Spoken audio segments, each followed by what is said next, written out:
Giles Beckford sitting beside me in the Auckland studio. Nice to still have you with us. Media company Stuff and NZME say their original plan is dead. This is the merger plan that they worked very hard on and couldn't get by the Commerce Commission. But they want the Court of Appeal to approve a merger without any shape to it. Explain that to me, Giles. Well, they had an original agreement whereby they set out the terms for their planned merger, which was in essence all the Fairfax New Zealand, now called Stuff, all their media assets would get poured and bought out by NZME, which is the Herald & Co. And then in the new company, Fairfax Australia, which owned all the New Zealand papers, would take a 40% stake for about 55, and the price would be $55 million for NZME. So they put obviously a time limit on that. That's come to an end, so all bets are off. But into the bargain, of course, they're pushing on with this appeal to the Court of Appeal, saying, please give us the nod for the merger, which first the Commerce Commission and then the High Court have knocked back.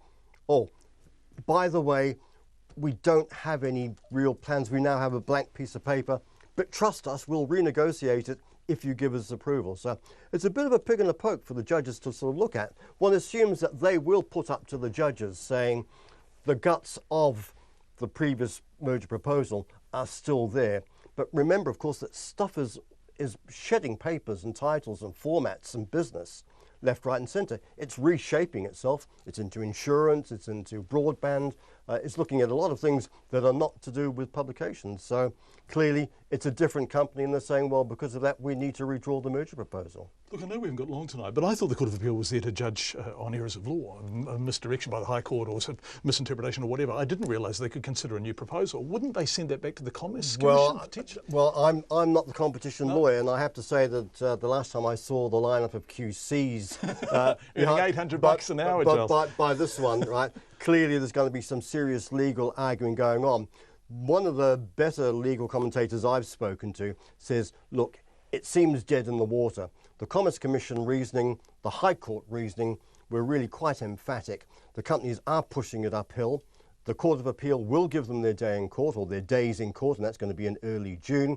And after that, you have to say that really there's a good chance that it just doesn't go ahead.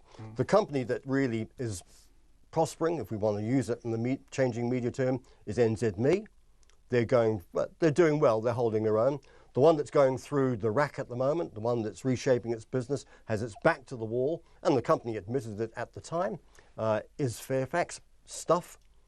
They're the ones who are really scrambling. If this merger doesn't go ahead, I would suggest that we might well see the sharks reforming, revisiting and circling Fairfax New Zealand, Stuff. Yeah. Yep, yeah. And that will be it.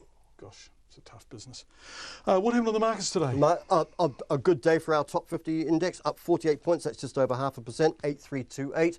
And on the currency front, Kiwi at 72.4 US, 93 Australian. Giles Beckford, our business editor here in person. Thanks, Giles.